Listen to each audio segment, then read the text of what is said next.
Assalamualaikum. In this lecture, we are going to study about calcium, its regulation, hypocalcemia and hypercalcemia. Calcium plays very important role in blood coagulation, muscle contraction and other functions in our body and is important electrolyte. Let's discuss about general introduction of calcium. Its distribution is 99% in bones and 1% in blood and extracellular fluid. Calcium जो basically present होती है वो bones में होती है 99% और सिर्फ 1% जो होता है वो ब्लड और एक्स्ट्रासेलुलर फ्लूइड में प्रेजेंट होता है. इस जो 1% है इसको फर्दर 3 में डिवाइड किया हुआ है. 1% को अगर हम 100% माने तो उस 100% का 45% जो होता है वो फ्री कैल्शियम होता है या आयोनाइज्ड कैल्शियम होता है. 15% calcium is bound to anions, bicarbonate, citrate and lactate and 40% calcium is bound to protein, mostly albumin. Albumin जो होती है मोस्टली बॉडी में जो चीज़ें अटैच करती है वो एल्ब्यूमिन करती है. हॉर्मोन्स जैसे कि और भी बहुत सी सब्सटेंसेस होती है, आगे हम डिटेल में देखेंगे. जो एल्ब्यूमिन होती है वो उसके पास रिसेप्टर्स होते हैं and this bound to unconjugated bilirubin. ये अनकॉन्जुगेटेड बिलीरुबिन के साथ बाइंड करता है और इसकी क्या कराता है, इसके ट्रांसपोर्ट कराता है लिवर में फॉर कॉन्जुगेशन के लिए इसकी क्या कराता है, ट्रांसपोर्ट कराता है. जो बिलीरुबिन होती है ना वो बेसिकली प्रोड्यूस होती है मैक्रोफेजिस ऑफ स्प्लीन. जब मैक्रोफेजिस आरबीसीज को तोड़ते हैं तो उसमें से हीम ग्रुप रिलीज होता है. उस हीम ग्रुप से बिलीवर्डिन बनती है और बिलीवर्डिन से क्या बनता है, बिलीरुबिन बनती है. और ये बिलीरुबिन अनकॉन्जुगेटेड होती है, इसको कॉन्जुगेशन की जरूरत होती है. अनकॉन्जुगेटेड का क्या मतलब है, अनकॉन्जुगेटेड का मतलब है कि ये इनसॉल्युबल फॉर्म में होती है और इसको बॉडी से रिलीज करवाने के लिए कॉन्जुगेटेड बिलीरुबिन में कन्वर्ट करना पड़ता है, यानी सोल्यूबल फॉर्म में कन्वर्ट करना पड़ता है. तो कॉन्जुगेशन कहाँ पे होती है, लिवर में होती है. तो यहाँ से स्प्लीन से लिवर तक कौन लेके जाता है बिलीरुबिन को, एल्ब्यूमिन. एल्ब्यूमिन ट्रांसपोर्टेशन का काम करती है और चीज़ों को अपने साथ बाइंड कराती है. आगे देखते हैं calcium physiology. Calcium is essential for myocardial infarction. Calcium जो होती है वो नर्व सेल्स और मसल सेल्स की कॉन्ट्रैक्शन में इंपॉर्टेंट रोल प्ले करती है, क्योंकि जब सार्कोप्लाज्मिक रेटिकुलम से कैल्शियम रिलीज होता है तो वही कैल्शियम जाके नर्व इंपल्स को इनिशिएट कराता है या मसल कॉन्ट्रैक्शन को इनिशिएट कराता है. जैसे कि ये एक नर्व है, it is connected to muscle fibres and इस मसल फाइबर में इसके अंदर क्या होता है, सार्कोप्लाज्मिक रेटिकुलम होते हैं. यहाँ से क्या होता है, अगर इंपल्स आती है इसके पास तो मसल के अंदर जो सार्कोप्लाज्मिक रेटिकुलम होते हैं वहां से कैल्शियम रिलीज होकर मसल सेल्स में चला जाता है, जिसकी वजह से क्या होती है, कंट्रैक्शन का मैकेनिज्म स्टार्ट हो जाता है. और इसी तरह जब भी न्यूरोट्रांसमीटर के तौर पे भी कैल्शियम एक्ट करता है. जैसे कि ये एक नर्व के एक्सोन्स है एंड नेक्स्ट दीज आर डेंड्रोइड्स. यहाँ पे क्या होती है, वेसिकल्स होती हैं जिनके अंदर न्यूरोट्रांसमीटर होते हैं और ये बाइंड करते हैं आके पोस्ट मेम्ब्रेन के ऊपर. ठीक है, तो जब यहाँ से क्या होता है, यहाँ पे इंपल्स पहुंचती है तो ये वेसिकल्स रिलीज होती है और इसमें से न्यूरोट्रांसमीटर निकलते हैं और कैल्शियम आयंस भी इंपॉर्टेंट होता है इस नर्व को कंडक्ट कराने के लिए इस एक्सोन से इस डेंड्रोइड के आगे से. तो कैल्शियम क्या करता है, मसल कॉन्ट्रैक्शन और नर्व इंपल्स कंडक्शन में इंपॉर्टेंट रोल प्ले करता है. तो इसलिए कैल्शियम रिक्वायर होता है मायोकार्डियल कॉन्ट्रैक्शन के लिए. अगर कैल्शियम प्रेजेंट नहीं है तो मायोकार्डियल इन्फार्क्शन हो सकता है. मायोकार्डियल इन्फार्क्शन मतलब हार्ट अटैक. आयोनाइज्ड कैल्शियम का दूसरा नाम है फ्री कैल्शियम. जितनी ज्यादा आयोनाइज्ड या फ्री कैल्शियम होगी उतना ज्यादा एम्पलीट्यूड होगा फ्रॉग हार्ट का. दो साइंटिस्ट थे, मैकलीन और हेस्टिंग्स, उन्होंने एक एक्सपेरिमेंट किया था जिसमें उन्होंने कैल्शियम की कंसंट्रेशन और कॉन्ट्रैक्शन का मैकेनिज्म डिस्कस किया था. उन्होंने देखा कि जैसे जैसे कैल्शियम की कंसंट्रेशन इंक्रीज कर रही है फ्री आयोनाइज्ड कैल्शियम की, वैसे वैसे कॉन्ट्रैक्शन का एम्पलीट्यूड क्या कर रहा है, इंक्रीज कर रहा है. ठीक है, तो इससे क्या पता चला कि जो आयोनाइज्ड कैल्शियम होती है वो डायरेक्टली प्रोपोर्शनल होती है एम्पलीट्यूड ऑफ कॉन्ट्रैक्शन के. तो जितनी ज्यादा कैल्शियम प्रेजेंट होगी उतना ज्यादा हार्ट कॉन्ट्रैक्ट करेगा. आयोनाइज्ड कैल्शियम अगर कम होगी तो न्यूरोमस्कुलर इरिटेबिलिटी हो जाएगी, जिसकी वजह से मसल्स या नर्व्स कॉन्ट्रैक्ट नहीं कर पाएंगे और टेटनिक कंट्रैक्शंस होंगी, क्रैम्प्स पड़ जाएंगे. अब देखते हैं रेगुलेशन ऑफ कैल्शियम के बारे में. मेनली जो ग्लैंड होता है रेगुलेट करता है कैल्शियम को वो पैराथाइरॉइड ग्लैंड होता है. What are parathyroid glands? These are small oval और bean shaped structures present on thyroid gland. Thyroid gland के पोस्टीरियर पार्ट के ऊपर ये प्रेजेंट होते हैं और क्या करवाते हैं, कैल्शियम की रेगुलेशन करवाते हैं. तो जब भी इसके यहाँ पे रिसेप्टर्स होते हैं, कैल्शियम सेंसिंग रिसेप्टर्स, तो जब भी बॉडी में कैल्शियम कम होती है या ज़्यादा होती है तो ये पैराथायरॉयड हार्मोन पे जाके इफेक्ट करती है। पैराथायरॉयड हार्मोन जब क्या करता है, फिर हाइपोकैल्सीमिया हो गया, मतलब बॉडी में कैल्शियम कम है, तो कैल्शियम कम है तो कैल्शियम सेंसिंग रिसेप्टर्स कम कैल्शियम को सेंस करेंगे और पैराथायरॉयड हार्मोन बनाएंगे। पैराथायरॉयड हार्मोन जाके बोन्स पे इफेक्ट करेगा और किडनीज पे इफेक्ट करेगा। बोन्स में क्या करेगा, ये ऑस्टियोक्लास्ट सेल्स की एक्टिविटी को इंक्रीज कर देगा। What are osteoclast cells? These are cells which are responsible for dissolving the bone. Bone के डिसॉल्विंग करने के लिए ऑस्टियोक्लास्ट प्रेजेंट होते हैं।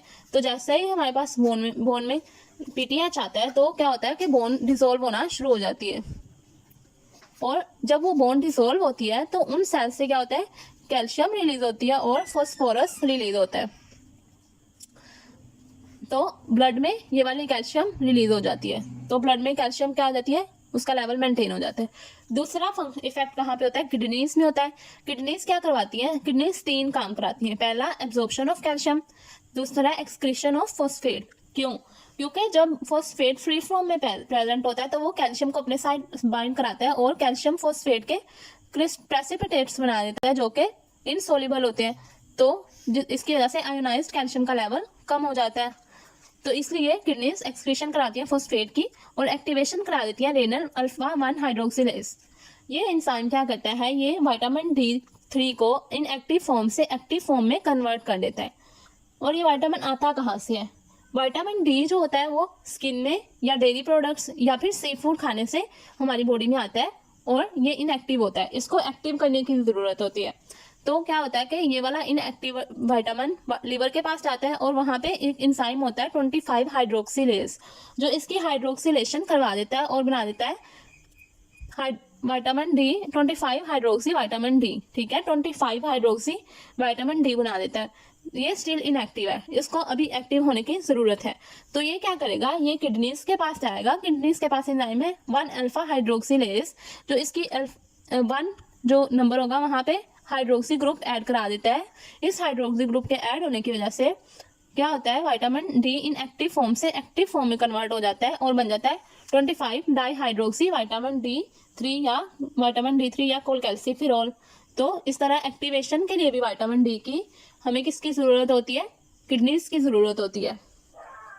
सर्कुलेटिंग 25, ये सर्कुलेटिंग 25 हाइड्रोक्सी विटामिन डी है, तो इसको अल्फा 1 हाइड्रोक्सिलेज किस में कन्वर्ट कर देगा, 125 डाईहाइड्रोक्सी विटामिन डी में एक्टिव फॉर्म में। ये विटामिन डी इंटेस्टाइन पे इफेक्ट करेगा और किडनीज पे इफेक्ट करेगा। इंटेस्टाइन में ये क्या करेगा, ऑब्जॉर्प्शन को इंक्रीज करा देगा, कैल्शियम की ऑब्जॉर्प्शन और फॉस्फेट की ऑब्जॉर्प्शन को भी इंक्रीज करा देगा डाइट के थ्रू। और किडनीज में क्या करवाता है, ये अब्जॉर्प्शन कराता है कैल्शियम और फॉस्फेट की। तो ये फंक्शंस थे विटामिन D3 के। It means it plays an important role in the regulation of calcium. इस डायग्राम में फुली एक्सप्लेन्ड है किस तरह से कैल्शियम आके ओस्टियोब्लास्ट पे एक्ट करती है और आगे वो बोन की डिसॉल्विंग कराते हैं। तो देखते हैं कि क्या होता है। ये पैराथायरॉयड ग्लैंड है, यहाँ पे लगे होते हैं कैल्शियम सेंसिंग रिसेप्टर्स। यहाँ पे आगे कैल्शियम लगता है, अगर कैल्शियम के लेवल लो होते हैं बॉडी में तो पैराथायरॉयड हार्मोन रिलीज होता है। ऑस्टियोब्लास्ट के ऊपर पैराथायरॉयड हार्मोन रिसेप्टर वैन लगे होते हैं जो पैराथायरॉयड हार्मोन को अपने साथ बाइंड कराते हैं। इनके 2 फंक्शंस होते हैं, एक डायरेक्ट फंक्शन होता है, दूसरा इनडायरेक्ट फंक्शन होता है। ऑस्टियोब्लास्ट की डिफरेंशिएशन करवाते हैं डायरेक्टली और ऑस्टियोब्लास्ट की प्रोलिफरेशन कराते हैं। और इनडायरेक्ट फंक्शन कहता है बोन की रिडक्शन और एनाबॉलिक फैक्टर्स। तो जब यहाँ पे आके ऑस्टियोब्लास्ट के ऊपर आके पैराथायरॉयड हार्मोन लगता है तो उससे क्या होता है, इंटरल्यूकिन 6 की हेल्प से ऑस्टियोब्लास्ट कन्वर्ट होना शुरू हो जाते हैं ओस्टियोसाइट्स में। Osteocytes are mature bone cells, तो इनकी डिफरेंशिएशन हो जाती है और ऑस्टियोब्लास्ट से फर्दर ऑस्टियोब्लास्ट और नए बनते हैं। तो दूसरा फंक्शन क्या होता है, दूसरा फंक्शन ये होता है कि जब कैल्शियम का लेवल लो है तो ऑस्टियोब्लास्ट ने क्या करवाना है, बोन सेल्स को डिसॉल्व कराना है। तो उसके लिए क्या होता है, ऑस्टियोब्लास्ट के ऊपर एक रिसेप्टर होता है रैंक, और ये कहाँ पे जाके लगता है, ऑस्टियोब्लास्ट पे जो रैंक लिगेंड होता है उसके साथ जाके लगता है। जब ये दोनों आपस में अटैच हो जाते हैं तो उसकी वजह से बोन डिसॉल्विंग प्रोसेस शुरू हो जाता है ऑस्टियोक्लास्ट के एक्टिवेट होने की वजह से। ऑस्टियोक्लास्ट एक्टिवेट हो जाएगा और बोन सेल्स डिसॉल्व होना शुरू हो जाएंगे, जिसकी वजह से उन सेल्स से कैल्शियम रिलीज होगी और ये कैल्शियम ब्लड में जाएगी और वहाँ पे कैल्शियम के लेवल नॉर्मल हो जाएंगे। तो इस तरह से ये प्रोसेस होता है जिसमें कैल्शियम बोन से ब्लड में जाते हैं। नेक्स्ट हम पढ़ेंगे clinical applications. Ionised calcium is more sensitive and specific indicator of calcium disorders. Ionised calcium जो होती है वो ज़्यादा स्पेसिफिक और सेंसिटिव इंडिकेटर्स होती है, क्योंकि फंक्शनल फॉर्म जो होती है कैल्शियम की वो आयोनाइज्ड कैल्शियम होती है, तो इसलिए ये ज़्यादा सेंसिटिव होती है और स्पेसिफिक होती है डिसऑर्डर्स के लिए। Next we are going to study about hypocalcaemia. What are the causes of hypocalcaemia? Hypocalcaemia की डेफिनेशन क्या है और उसकी कॉजेज क्या है? जो ब्लड में नॉर्मल कैल्शियम के लेवल्स होते हैं वो कितने होते हैं? वो 2.50 से लेके 7.50 मिलीमोल पर डे होते हैं यूरिन में। तो इससे जब कम हो जाएगी कैल्शियम नॉर्मल कंसंट्रेशन से कम होगी तो इसको कहेंगे हाइपोकैल्सीमिया। कैल्शियम के जो लेवल्स होते हैं वो आयोनाइज्ड और टोटल लेवल्स डिफरेंट होते हैं। तो इसमें क्या होता है कि इसके कॉजेज क्या है, कैल्शियम के लेवल क्यों कम हो रहे हैं? जाहिर है बॉडी में कोई ना कोई डिसऑर्डर होगा जिसकी वजह से कैल्शियम के लेवल कम हो रहे हैं। तो पहले है प्राइमरी हाइपोपैराथायरॉयडिज्म। जो पैराथायरॉयड ग्लैंड है वो नॉर्मली फंक्शन नहीं कर रहा। अगर पैराथायरॉयड ग्लैंड नॉर्मली फंक्शन नहीं करेगा तो पैराथायरॉयड हार्मोन रिलीज नहीं होगा। इसके रिलीज ना होने की वजह से कैल्शियम की अब्जॉर्प्शन नहीं होगी और ना ही विटामिन डी की प्रोडक्शन होगी, जो क्या करता है रीअब्जॉर्प्शन और एब्जॉर्प्शन कराता है इंटेस्टाइन और किडनीज से। तो फर्स्ट केस तो ये हो गया कि primary hypoparathyroidism, parathyroid hormone is not functionally active. Hypoparathyroidism क्यों होता है? Glandular aplasia. क्या होता है कि ग्लैंड्स के जो सेल्स होते हैं उनकी डिस्ट्रक्शन होती है। सेल्स के जो नंबर हैं, डिस्ट्रक्शन और रिमूवल, सेल के नंबर क्या होते हैं? कम होना शुरू हो जाते हैं। जब सेल नंबर कम होंगे तो सेल का फंक्शन भी आहिस्ता आहिस्ता ग्लैंड का कम होता जाएगा, जिसकी वजह से पैराथायरॉयड हार्मोन की प्रोडक्शन नहीं होगी। दूसरा कॉज है हाइपोमैग्नीसीमिया, मैग्नीशियम की कम कंसंट्रेशन। मैग्नीशियम की ज्यादा कंसंट्रेशन हो या कम कंसंट्रेशन, दोनों ही कैल्शियम के लेवल्स को कम करा देती है। कैसे? जब हाइपोमैग्नीसीमिया होता है तो इसकी वजह से क्या होता है, ये पैराथायरॉयड हार्मोन की प्रोडक्शन को कम करा देता है। और दूसरा काम क्या करता है, इसके एक्शन को रिसेप्टर्स पे नहीं होने देता, एक्शन को कम करा देता है रिसेप्टर साइड पे। तीसरा फंक्शन क्या है, विटामिन डी की रेजिस्टेंस करवा देता है। जब ये तीनों काम होते हैं तो क्या होता है, ना तो पैराथायरॉयड हार्मोन की प्रॉपर प्रोडक्शन हो रही है, ना उसका फंक्शन नॉर्मली चल रहा है, और अगर विटामिन डी प्रोड्यूस भी हो रहा है तो वो जाके इंटेस्टाइन और किडनी पे उस तरह इफेक्ट नहीं कर पा रहा जिस तरह वो पहले कर रहा था, क्योंकि विटामिन डी की रेजिस्टेंस हो गई है। ठीक है, तो जब हाइपरमैग्नीसीमिया होगा तो उस केस में क्या होगा, उस केस में भी कैल्शियम का लेवल लो हो जाएगा, क्योंकि हाइपरमैग्नीसीमिया के केस में जो कैल्शियम रिलीज होती है ना यूरिन में वो ज्यादा हो जाती है। कैल्सी यूरिया होता है, जो यूरिन में लॉस है कैल्शियम का वो ज्यादा हो जाता है, इसकी वजह से भी कैल्शियम के लेवल लो हो जाते हैं। हाइपो एल्ब्यूमिनीमिया, एल्ब्यूमिन के कम होने की वजह से हमने पढ़ा था पीछे के 40% या 45% जो कैल्शियम होता है, 40% कैल्शियम जो होता है वो एल्ब्यूमिन के साथ बाउंड होता है। तो 40% कैल्शियम जो एल्ब्यूमिन के साथ बाइंड होता है, तो अगर एल्ब्यूमिन का लेवल कम हो गया तो जो बाइंड कैल्शियम हुआ होगा उसका लेवल भी कम हो जाएगा। तो इससे कौन सा कैल्शियम इफेक्ट होता है, टोटल कैल्शियम, आयोनाइज्ड कैल्शियम इससे इफेक्ट नहीं होता। और हाइपर एल्ब्यूमिनीमिया क्यों होता है, chronic liver disease, nephrotic syndrome और मेलन्यूट्रिशन की वजह से। क्रोनिक लिवर डिजीज में क्या होता है, प्रोटीन की जो प्रोडक्शन होती है वो नॉर्मली नहीं हो रही होती, और हमें पता है मोस्टली जितनी भी प्रोटीन्स प्रोड्यूस होती हैं वो लिवर करता है। तो अगर लिवर की डिजीज हो गई तो उसमें एल्ब्यूमिन की प्रोडक्शन नहीं होगी, जिसकी वजह से हाइपो एल्ब्यूमिनीमिया हो जाएगा। दूसरा है नेफ्रोटिक सिंड्रोम। नेफ्रोटिक सिंड्रोम में किडनी का सिंड्रोम है, इसमें हिमाचूरिया होता है, किडनी से ब्लड का लॉस होना शुरू हो जाता है, और प्रोटीनूरिया होता है, मतलब प्रोटीन्स जितनी भी होती हैं वो यूरिन में उनका लॉस ज्यादा हो जाता है। तो मेनली जो प्रोटीन होती है वो कौन सी होती है, एल्ब्यूमिन, और ये क्या करती है, ऑस्मोटिक रेगुलेशन करवाती है। अगर प्रोटीनूरिया ज्यादा हो गया है तो इसकी वजह से क्या हो जाएगा, अडीमा हो जाएगा, क्योंकि ऑस्मोटिक रेगुलेशन नहीं हो पाएगी। तो बॉडी के जो फ्लूइड्स हैं वो सेल से इंटरस्टिशियल स्पेसेस में लीक करना शुरू कर देंगे, तो इसकी वजह से भी हाइपोकैल्सीमिया हो जाता है। तीसरा है माल न्यूट्रिशन, अगर आप कैल्शियम वाली कोई भी डाइट नहीं ले रहे तो उसकी वजह से भी हाइपोकैल्सीमिया हो जाता है। Vitamin D deficiency, vitamin D क्या करवाता है, किडनीज पे और इंटेस्टाइन पे जाके इफेक्ट करवाता है और कैल्शियम की अब्जॉर्प्शन कराता है। तो विटामिन डी डायरेक्टली इफेक्ट कर रही है कैल्शियम की कंसंट्रेशन को। रेनल डिजीजेज में क्या हो रहा है, रेनल डिजीजेज के केस में kidney is not functionally active, ये प्रॉपरली फंक्शन नहीं कर रही, जिसकी वजह से कैल्शियम की अब्जॉर्प्शन रीअब्जॉर्प्शन नहीं होगी, नहीं होगी और कैल्सियूरिया ज़्यादा हो जाएगा, मतलब यूरिन में जो लॉस होगा वो कैल्शियम का ज़्यादा हो जाएगा। लेप्टोमाइलाइसिस, मसल्स की जब ब्रेकडाउन होती है मसल साइज की, उस केसेस में भी हाइपोकैल्सीमिया हो जाते हैं। अच्छा, पहले देखते हैं कि रैप्डोमाइलाइसिस में क्या होता है। रैप्डोमाइलाइसिस में कैल्शियम की कंसंट्रेशन जो होती है वो कम होती है। क्यों? क्योंकि इसमें फॉस्फेट की कंसंट्रेशन ज़्यादा हो जाती है। जब फॉस्फेट की कंसंट्रेशन ज़्यादा होती है तो ये वाला फॉस्फेट कैल्शियम के साथ बाइंड करता है और इनसोल्युबल प्रेसिपिटेट्स बना देता है कैल्शियम फॉस्फेट के। तो इस वजह से आयोनाइज्ड कैल्शियम की कंसंट्रेशन कम हो जाती है। अब पढ़ेंगे सूडो हाइपोपैराथायरॉयडिज्म के केस में क्या होता है। इस केस में ये इनहेरिटेड डिसऑर्डर है। इसमें क्या होता है, टारगेट एंड ऑर्गन की रेजिस्टेंस हो जाती है और अनरिस्पॉन्सिव टू पैराथायरॉयड हार्मोन, जैसे कि किडनीज और बोन्स में जो रिसेप्टर्स होते हैं पैराथायरॉयड हार्मोन के, वो फंक्शन नहीं कर रहे, उनमें कोई भी डिफेक्ट आ गया है। रिसेप्टर्स में डिफेक्ट आने की वजह से क्या हो रहा है, पैराथायरॉयड हार्मोन को रिस्पॉन्स नहीं हो रहा। इसकी वजह से भी कैल्शियम के लेवल कम हो जाएंगे, क्योंकि आगे से विटामिन डी की प्रोडक्शन नहीं होगी और बोन्स को आगे डिसॉल्विंग फंक्शन के लिए सिग्नल्स नहीं मिलेंगे।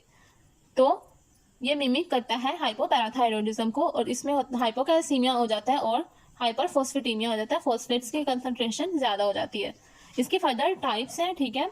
तो उन टाइप्स में जो सबसे ज़्यादा कॉमन है ना, वो 1A है। 1A और 1B कॉमन है। और इसमें किस में डिफेक्ट आता है, साइक्लिक AMP के फंक्शन में डिफेक्ट आता है, जिसकी वजह से रिसेप्टर में खराबी आ जाती है और उसकी वजह से फर्दर हाइपोकैल्सीमिया आ जाता है।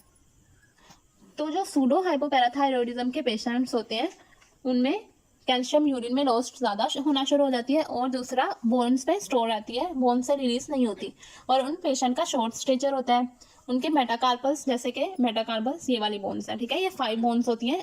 इनका साइज छोटा हो जाता है, इनकी लेंथ कम होती है। इस तरह से मेटाटार्सल्स की लेंथ कम होती है और एबनॉर्मल कैल्सिफिकेशन होती है। What are the symptoms of hypocalcaemia? जब कैल्शियम का लेवल 1.88 मिलीमोल से कम होता है उसके बाद सिम्टम्स शो होना शुरू हो जाते हैं। जो सबसे विजिबल साइन होता है हाइपोकैल्सीमिया का वो मस्कुलर क्रैम्प्स और टेटनी होती है। तो क्या होता है, hypocalcaemia causes increase neuromuscular excitability. Hypocalcaemia की वजह से न्यूरोमस्कुलर एक्साइटेबिलिटी इंक्रीज हो जाती है by decreasing the threshold needed for activation of neuron. क्योंकि जो थ्रेशोल्ड चाहिए होती है वो कम हो जाती है, जिसकी वजह से कंटिन्यूसली जो होती है न्यूरॉन्स फायर करती रहती है और मसल कॉन्ट्रैक्ट करते रहते हैं। Neurons becomes unstable and fire spontaneous action potential that trigger involuntary contraction of muscle which led to tetani। जो स्केलेटल मसल्स होते हैं ना वो वोलेंट्री मसल्स होते हैं, लेकिन इस केस में क्या हो जाता है, इनवोलेंट्री हो जाते हैं। इनवोलेंट्री जब फंक्शन करेंगे कंटिन्यूस फायरिंग ऑफ न्यूरॉन्स की वजह से, तो जो मसल्स होगा वो क्रैम्प हो जाएगा, मसल्स में क्रैम्प आ जाएगा, मसल कॉन्ट्रैक्ट रहेगा ज़्यादा देर के लिए। तो इस तरह से ये दोनों इफेक्ट होते हैं। और इसी तरह हार्ट के मसल्स पे इफेक्ट होता है और इरिथमिया, जो हार्ट बीट होती है वो इरेगुलर हो जाती है और हार्ट ब्लॉक भी हो सकता है। सीजर्स झटके लगते हैं, कार्डियक इरेगुलरिटीज, क्योंकि कैल्शियम का इफेक्ट कार्डियक मसल्स में भी होता है इसलिए कार्डियक इरेगुलरिटीज भी कॉमन होती है। इसी तरह से न्यूरोमस्कुलर इरिटेबिलिटी, क्योंकि ना तो नर्व सही से काम कर पा रही है ना ही मसल, इस वजह से वहाँ पे भी डिफेक्ट आ जाता है। तो ये सिम्टम्स थे हाइपोकैल्सीमिया के। हाइपोकैल्सीमिया के कोजेस में एक पॉइंट और ऐड करना है, इसमें आता है पैंक्रियाटाइटिस। एक्यूट पैंक्रियाटाइटिस के केस में भी कैल्शियम की कंसंट्रेशन कम हो जाती है। क्यों? क्योंकि पैंक्रियाटाइटिस में लाइपेजेस की एक्टिवेशन ज़्यादा हो जाती है और कैटिकोलामाइन की कंसंट्रेशन भी इंक्रीज कर जाती है। इन कैटिकोलामाइन की कंसंट्रेशन इंक्रीज करने की वजह से जो सर्कुलेटिंग कैल्शियम है वो सेल के अंदर जाना शुरू कर देती है, जिसकी वजह से सर्कुलेटिंग कैल्शियम कम हो जाती है। तो इसकी वजह से भी हाइपोकैल्सीमिया। अस्सलाम वालेकुम। इस लेक्चर में हम पढ़ेंगे फॉस्फेट के बारे में। Phosphate is important component of nucleotides which are building block of nucleic acids, DNA and RNA। जो फॉस्फेट ग्रुप होता है वो न्यूक्लियोटाइड्स का इंपॉर्टेंट कंपोनेंट होता है और न्यूक्लिक एसिड की प्रोडक्शन के लिए यूज होता है। न्यूक्लिक एसिड में DNA होता है और RNA होता है। DNA is use for storage of genetic information and RNA transfer information to proteins, और इस तरह से इंफॉर्मेशन एक सेल से दूसरे सेल में ट्रांसफ़र होती है। तो दूसरा कंपोनेंट है ATP। ATP में एडेनिन बेस होती है, राइबोज शुगर होती है और 3 फॉस्फेट ग्रुप्स होते हैं जो कि एनर्जी करेंसी के तौर पे यूज होता है सेल्स। जैसे कि जब हीमोग्लोबिन के अफिनिटी 2,3 BPG के लिए कम होगी तो ऑक्सीजन के लिए इसकी एफिनिटी ज़्यादा हो जाएगी। तो ऑक्सीजन जो होगी वो हीमोग्लोबिन के साथ बाइंड कर जाएगी, क्योंकि ऑक्सीजन के लिए एफिनिटी क्या है, ज़्यादा, और 2,3-bis फॉस्फोग्लिसरेट की एफिनिटी क्या है, कम है। तो ऑक्सीजन लंग से टिश्यूज की तरफ ट्रांसफर हो जाएगी हीमोग्लोबिन के साथ अटैच होकर in the form of oxy haemoglobin. लेकिन अगर हीमोग्लोबिन की एफिनिटी 2,3-bis फॉस्फोग्लिसरेट के लिए ज़्यादा हो गई है और ऑक्सीजन के लिए इसकी एफिनिटी कम हो गई है, तो हीमोग्लोबिन ऑक्सीजन को रिलीज कर देगा in the form of free oxygen, और ये ऑक्सीजन टिश्यूज को मिल जाएगी। ये वाला वह कहाँ पे हो रहा है, टिश्यूज के साइड पे, और लंग्स के साइड पे ऑक्सीजन की एफिनिटी ज़्यादा होती है। तो इस तरह से ये कंपाउंड ऑक्सीजन की जो नॉर्मल ट्रांसपोर्टेशन होती है उसके लिए बहुत इम्पोर्टेंट होता है। इस तरह से फॉस्फोरस फॉस्फोराइलेशन में रोल प्ले करता है। फॉस्फोराइलेशन कहाँ कहाँ पे हो रही होती है, ग्लाइकोलाइसिस में हो रही होती है, क्रेब्स साइकिल में, और बाकी सारे प्रोसेसेस में। फॉस्फेट की रेगुलेशन कैसे होती है, फॉस्फेट कहाँ से, इंटेस्टाइन से एब्जॉर्ब होता है in response to vitamin D3। Vitamin D3 के रिस्पॉन्स में इंटेस्टाइन से फॉस्फोरस की रीअब्जॉर्प्शन होती है, और दूसरी विटामिन D3 एक्ट करता है किडनीज पे, और वहाँ पे भी जाके फॉस्फोरस की एब्जॉर्प्शन को ज़्यादा करवाता है। Healthy individual, all these processes are relatively constant and easily regulated by renal excretion or reabsorption of phosphate।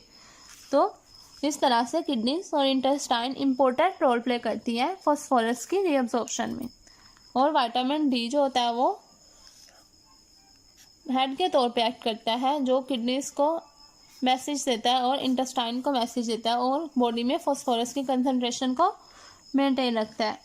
जो फॉस्फोरस होता है 80% बोन में प्रेजेंट होते हैं, 20% टिश्यूज़ में प्रेजेंट होता है, और लेस देन 1% सीरम या प्लाज्मा में होता है।